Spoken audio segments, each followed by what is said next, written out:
We want to welcome you to All Things Real Estate, brought to you by the GK Group.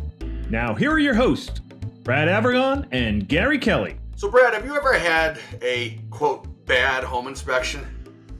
I have, Gary. Well, let me ask you, was the home inspection itself bad, or were the results that you got not what you wanted? I think the result more the latter. More the results we got were not what we wanted.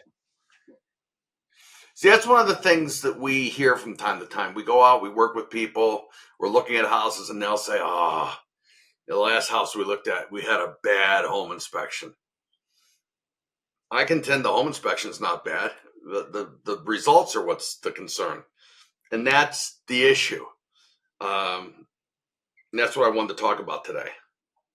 Yeah, no, it makes a lot of sense because I think when people get that home inspection, it's funny. You and I have been in homes where we walk through the house and we're with clients and such, and everything looks great. I mean, it's spick and span. They've put a really nice facelift. Kitchen looks good. Everything looks great.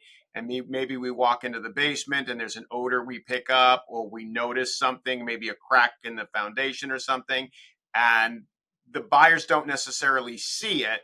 We see it, and then the home inspector comes in and either addresses and says, "This is that," and it's almost like you cue the music, dun dun dun dun, and they're just caught off guard a lot of times, and I think that's why it's good that we're talking about this, because it's not all bad. And if you're not buying, even when you are buying a brand new home, sometimes there's issues with that. But when you're buying a quote unquote used home, it's going to have some used things associated with it, right? I actually, when you're doing a new home purchase, I believe in a home inspection. It becomes the punch list for the builder, but that's my view.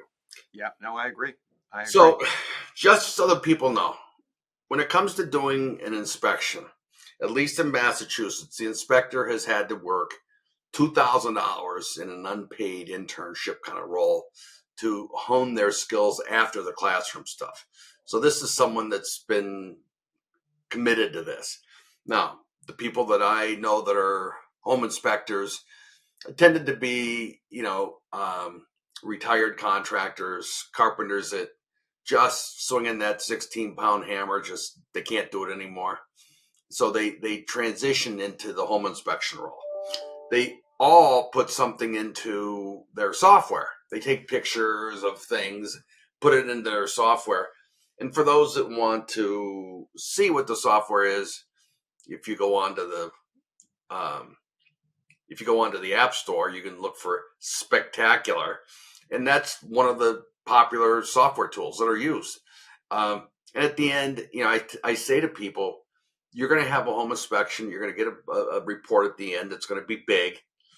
That, big doesn't mean it's bad. Big means that they took pictures and they looked at everything. Because my experience, a home inspector follows a standard process of going through the house. And while they don't mind questions, they don't want to have you get them off their path through the house. When I go into a house, let's say I'm turning on lights, I make right turns. When I get finished and I've made every right turn, then I know I've got the lights on. Same when I turn the lights off.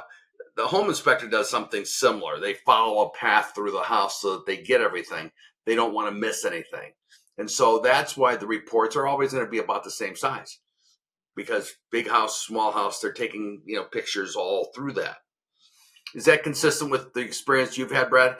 Yeah, usually they follow a protocol, and usually they're working and talking at the same time, which I like. Sometimes they're more working. If they spot something that's curious to them or could be of concern, they'll look at it a little bit and assess it before they say something. But the thing I like about a home inspection, and I always encourage, the clients to attend, because there's some things that an inspector might say that they maybe it doesn't necessarily get written in the report. It's just a side comment that something they observed, but they can also put it in context. Is this something that's really, is it scary bad that needs to be addressed right away? Or is it, this is okay for a home of this age, this is fairly normal, but it's something, you want to be aware of.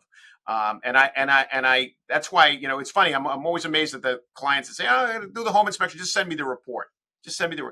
You're paying for the home inspection. You might as well get the best results out of it. But yeah, I do find that they follow kind of a model. The home inspectors follow a model. They go through, they check the electrical, they check the plumbing, they check all that stuff, and it's good because then you get consistency. You don't miss it. What I tell people is you want to look for not cosmetic things, but you want to look for structural, mechanical, and life safety issues. Yeah. Those are the keys. And if an inspector is going through the house and they stumble across stuff, normally you're right. They're chattering. Okay. Oh yeah, this is a nice blah, blah, blah. But if you hear words like, this has a Federal Pacific electric panel, those at that point, alarms should be going off, because Federal Pacific electric panels have this known issue where they don't always trip, Right. and it can cause a fire. Right. And you will find that you can't get insurance for the house.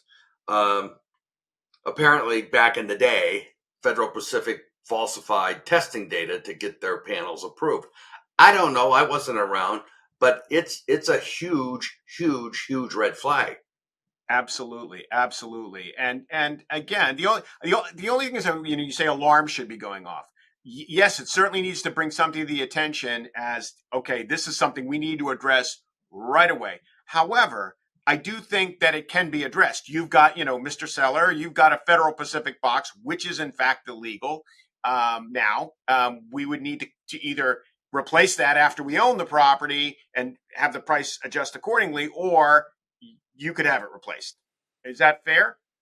That's fair. The people that I know that have done this, and I'm thinking in terms of someone like Carl, who's Massachusetts certified building official. Carl says anything in a house can be fixed. It just takes time and money. And he's right.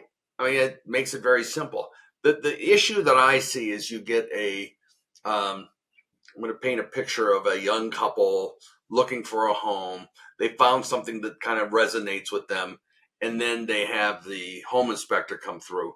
And I've seen many occasions where there are tears during the home inspection. And something, I react to tears. I don't like when a client is in tears, but at the same time, I would rather have tears during the home inspection than tears after they've moved into the house and have this huge surprise. Absolutely. Absolutely. When you're purchasing a home, this is the kind of thing you want to go in with your eyes wide open. It doesn't mean it doesn't mean that finding issues in a home doesn't mean you're not going to buy the house, but you want to understand, number one, what are you walking into? What are you going to take ownership of? And if there's things that need to be fixed, how serious are they, and what are they going to cost? As you said, if you're young homeowners, you better to know, than to go in and go in with a smile on your face all the way up to closing, own the house, and all of a sudden you find out that something, the water heater or the heating system crashes the next day, or there's something that you didn't see. Home inspectors are not supposed to give estimates, and I understand that that's not their business, but I do like to see if we can't get some indication. Is this a small, medium, or large, or extra large kind of cost that they will be looking at? I've seen in trade publications that the number one thing you can invest in and get your money out of is a new roof, and those tend not to be cheap. You're talking easily $10,000, and it can go up from there. Some are a little less. Many or more. Part of it gets into what kind of replacement do you use. It used to be 3-tab tile was the kind of the standard. Now you have architectural shingles, and they're a little bit more, but they last longer. That's a good trade-off in my mind. Absolutely. Absolutely. I mean, roofs, and it's not just the roof itself. You can have shingles that curl and different things like that. The bigger question is, if the roof had some leaky issues or some age issues and there was water penetrating under, how much damage did that do to maybe the plywood under those? Do those need to be replaced? Did it impact other areas? Do you have mold issues in the attic now?